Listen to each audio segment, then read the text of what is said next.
Bonjour à toutes, je vous montre aujourd'hui un motif que j'ai appelé échiquier sinueux.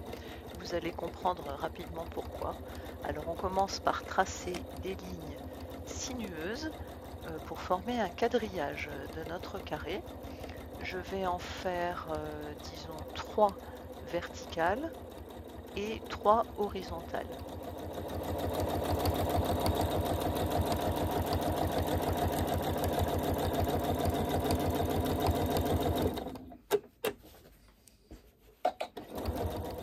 Vous constaterez comme d'habitude que lorsque je repositionne mes mains, l'aiguille reste plantée dans le tissu afin d'éviter des à-coups dans les lignes sinueuses, ce qui ne serait pas très joli.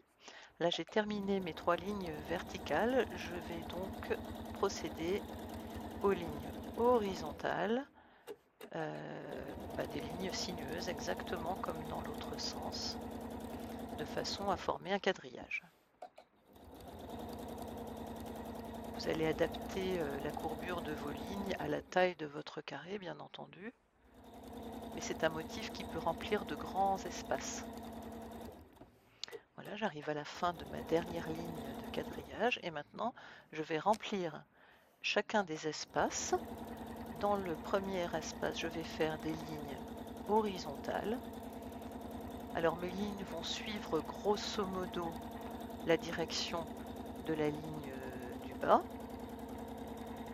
ou du haut d'ailleurs, mais grosso modo seulement, étant donné qu'elles sont sinueuses, de toute façon ça rime à rien de faire exactement. Et la même chose pour les lignes verticales, et on va alterner comme ceci, un carré à l'horizontale et un carré à la verticale, jusqu'à avoir rempli la totalité du damier. Une fois qu'on a terminé une ligne du damier, on fait la ligne suivante en alternant et nous voici à la toute dernière ligne tout en haut. On termine une verticale, une horizontale, une verticale, une horizontale, comme on a fait sur toute la surface du carré.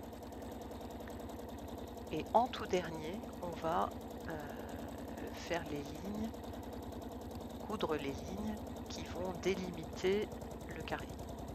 En fait, on ne les délimite pas à l'avance parce qu'on aurait des risques de plis. En fait, le quilting, ça repousse un petit peu les tissus, ça fait travailler les tissus. Et si on peut border un côté, voire deux, mais pas plus. Il faut attendre la fin pour le faire. Voici, à la semaine prochaine.